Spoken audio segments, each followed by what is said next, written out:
Sa paglipas ng mga taon, ang mga tao ay lumikha ng daan-daang martial arts, kung saan marami ang kapaki-pakinabang, ngunit meron din namang hindi epektibo. Sa kasamaang palad, marami sa mga martial arts ang nagtuturo ng maling pamamaraan na hindi makakatulong sa iyo, sa isang tunay na laban, o anumang sitwasyon kung saan kailangan mong ipagtanggol ang iyong sarili. Sa katunayan, ang ilang kilalang fighting styles na sa tingin mo ay epektibo, ay hindi talaga magtuturo sa iyo kung paano talunin ang kalaban. Kung nagbabalak ka na sumali sa mga martial arts, ay siguraduhing tapusin mo ang video. Sa episode na ito ay pag-uusapan natin ang 7 martial arts na hindi epektibo sa tunay na laban.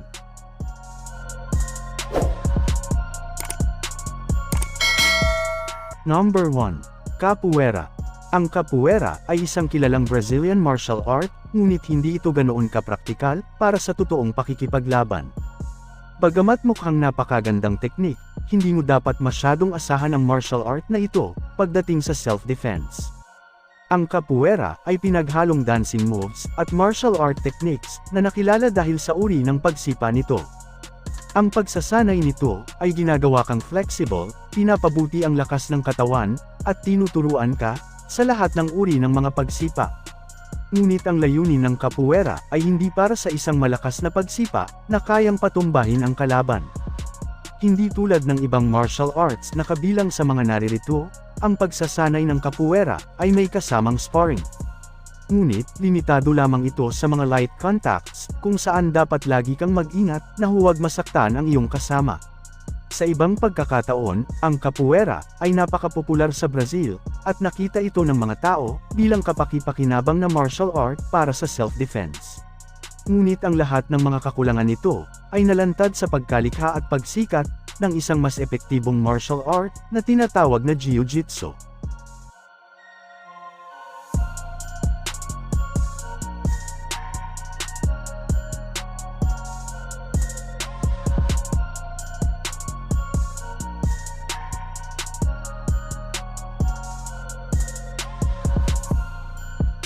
Number 2. Aikido. Ang Aikido ay kabilang sa mga pinakakilalang martial arts sa mundo. Salamat sa mga sikat na artista tulad ni Steven Seagal. Ngunit hindi ito nangangahulugan na ang mga tinuturo ng Aikido ay gumagana sa totoong buhay. Sa katunayan, ang konsepto ng Aikido ay talagang hindi epektibo at malayo sa tunay na pakikipaglaban. Ngunit sa ilang kadahilanan, maraming mga tao ang nag-iisip na ito ay magagamit sa totoong labanan. Ang problema sa Aikido ay napakasimple at hindi mo kailangang maging eksperto para malaman kung ano ang mali dito. Ang pangunahing layunin sa pagsasanay nito ay upang mas mapalakas ang sarili, at ang pangalawang layunin ay matutunan kung paano talunin ang kalaban nang hindi puwersahan o walang karahasan. Sa madaling salita, kailangan mong talunin ang kalaban nang hindi gaanong sinasaktan. Kahit na mukhang perpekto ang konseptong ito, malamang na gumagana lang ito sa mga Aikido dojo. Ang totoong pakikipaglaban ay magulo, marahas, at kailangan mong gumamit ng puwersa para ipagtanggol ang sarili at makatakas sa gulo. Pagdating sa mga teknik na katuon ng Aikido, sa paggamit ng momentum ng kalaban laban sa kanila. Nagtuturo ito sa iyo ng iba't ibang mga paghagis, wrist at elbow lock, o kahit na ang pagdepensa sa sarili laban sa mga armas.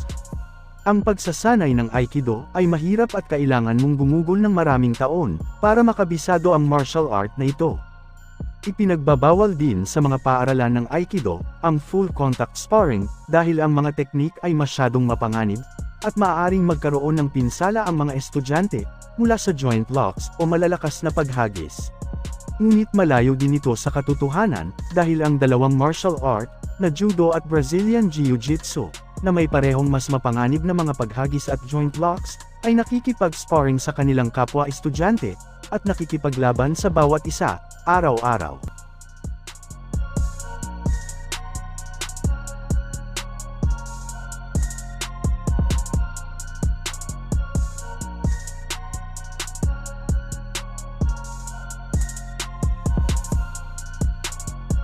Number 3. Sumo Wrestling. Ang sumo wrestling ay isa sa mga martial arts na hindi na kinakailangan ng maraming pagpapaliwanag kung bakit hindi ito umuobra sa totoong pakikipaglaban. Kailangan mo lang manood ng isang sumo match, o tingnan lamang ang isang larawan nito, upang malaman ang lahat ng mali, dahil hindi ito magtuturo sa iyo, kung paano ang tamang paglaban. Madalas nating marinig, na ang sumo, ay isang uri ng wrestling, ngunit ang katotohanan, ang sumo, ay walang pagkakatulad sa wrestling. Ang pangunahing layunin nito, ay itulak ang kalaban palabas, gamit ang lakas at ilang grappling skills. Ang mga sumo athlete ay napakalakas at malalaking tignan, kung magbabase sa kanilang timbang, ngunit hindi sila fighters, sa kahit anumang anggulo. Mukha talaga silang nakakatakot dahil tumitimbang sila, ng higit sa 400 pounds, ngunit ang pagkakaroon ng ganito kalaking timbang, ay hindi nakakatulong ng malaki, sa isang tunay na laban.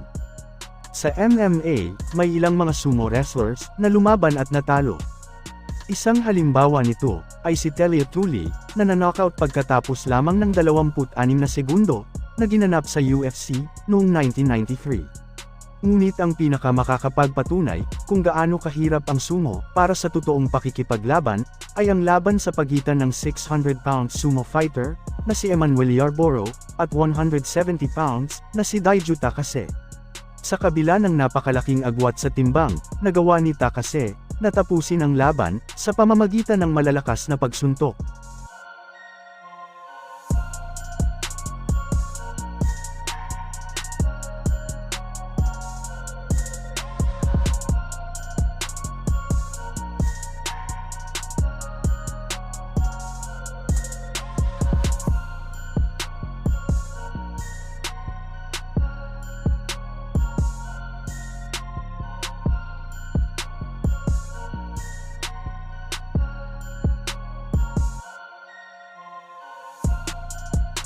Number 4. Tai Chi. Ang Tai Chi ay isang martial arts na hindi mo gugustuhin pag-aralan kung nais mong matuto ng self-defense na magagamit mo sa oras ng panganib. Ang pag-aaral nito ay may physical at mental benefits, ngunit kung ang pag-uusapan ay kung paano matuto ng self-defense, ang Tai Chi ay kabilang sa mga martial arts na hindi talaga epektibo sa totoong pakikipaglaban. Kilala rin ang Tai Chi bilang shadow boxing. Ang mga mag-aaral nito ay nagsasanay ng mag-isa, gamit ang mga pamamaraan na nakahanay, mula sa pinakamadali hanggang sa pinakamahirap.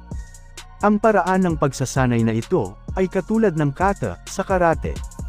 Hindi din sila kailanman nakikipag-sparring, at wala ring anumang uri ng mga pagsasanay, laban sa kanilang mga kasama.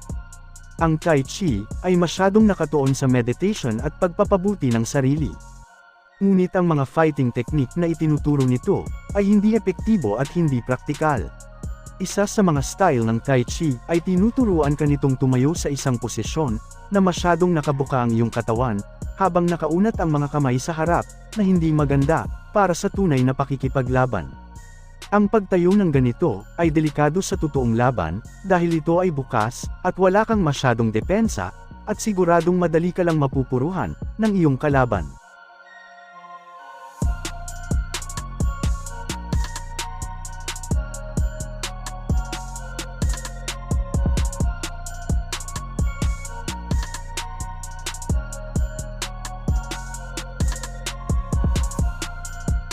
Number 5. Kyushu Jitsu. Ang martial art na ito, ay nakatuon sa paglalagay ng pressure, o pagtama ng mga sensitibong bahagi sa katawan. Ito ay nagtuturo sa iyo, kung paano tamaan ang mga pressure points, upang maging isang advantage at manalo sa laban. Natututo ang mga estudyante, kung paano ang tamang pag-atake, ng mga nerve sa leeg, braso, binti, at magsagawa ng iba't ibang paghagis, at joint locks. May mga video online, at ipinapakita rito, na ang mga Kyushu masters, ay may kakayahang patulugin ang kalaban, sa isang atake lamang. Ngunit may malaking problema, sa ganitong uri ng martial arts, na may paniniwala, na maaari mong patumbahin ang isang tao, sa pamamagitan lamang ng isang daliri, na para bang pumipindot lang ng doorbell. Ang pagsasanay ng Kyushu Jitsu, ay maaaring maging mapanganib, dahil pinaniniwalaan ng mga mag-aaral, na gumagana ang mga teknik na ito. Ang paggamit ng ganitong uri ng martial arts, sa isang away-kalye, ay maaaring magdulot sa iyo ng malubhang pinsala, sa kadahilanang hindi ito epektibo, sa totoong laban. Hindi maipagkakaila na maganda ang layunin ng Kyushu Jitsu dahil pinapatamaan nito ang mga pressure points ng katawan, ngunit hindi ito madaling gawin sa gitna ng laban. Habang ginagawa mo ang iyong makakaya upang mahanap at matamaan ang pressure points ng kalaban, madali lang para sa kanila na mapuruhan ka, gamit lang ang simpleng atake na kahit ordinaryong tao ay kayang-kaya itong gawin.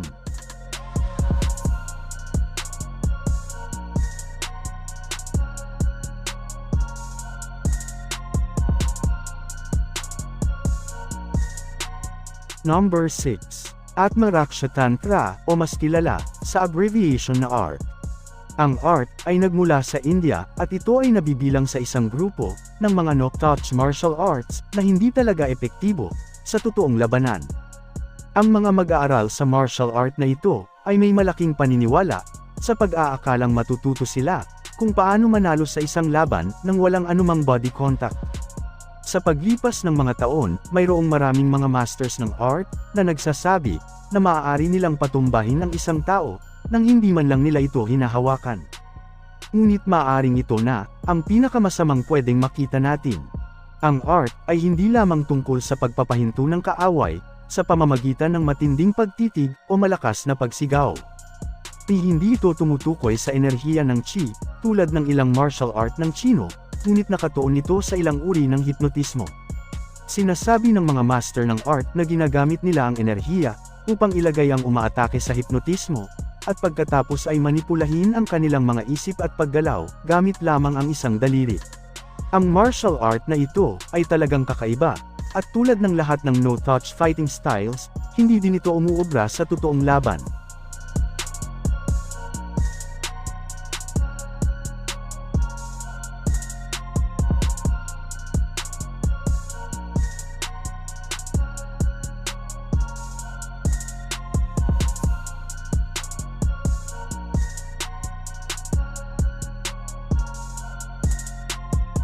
Number 7.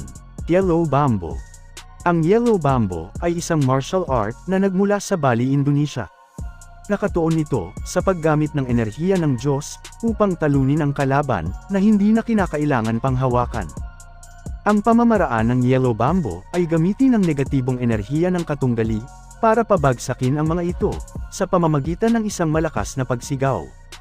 Bagamat ito ay parang nakakalito at peke, ganito talaga ang pamamaraan kung paano gamitin ang Yellow Bambo.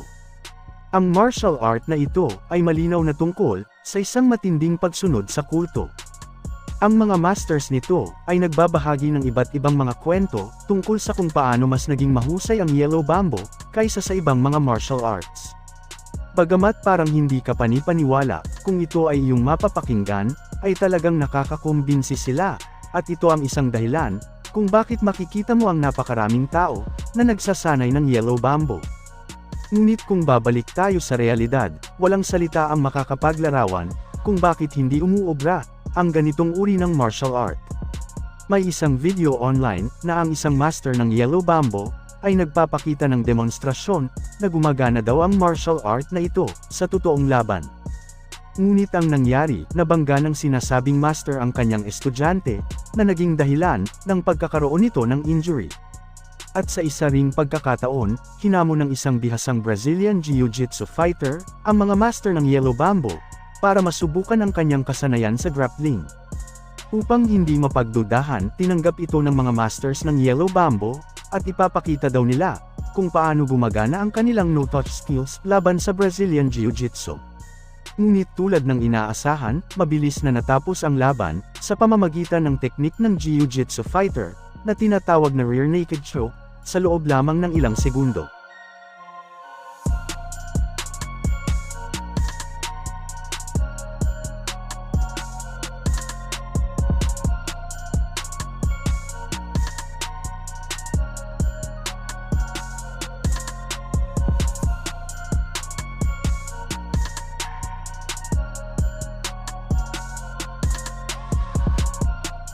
Ang martial arts ay nilikha upang makapagturo sa atin kung paano ang tamang self-defense sa oras ng panganib.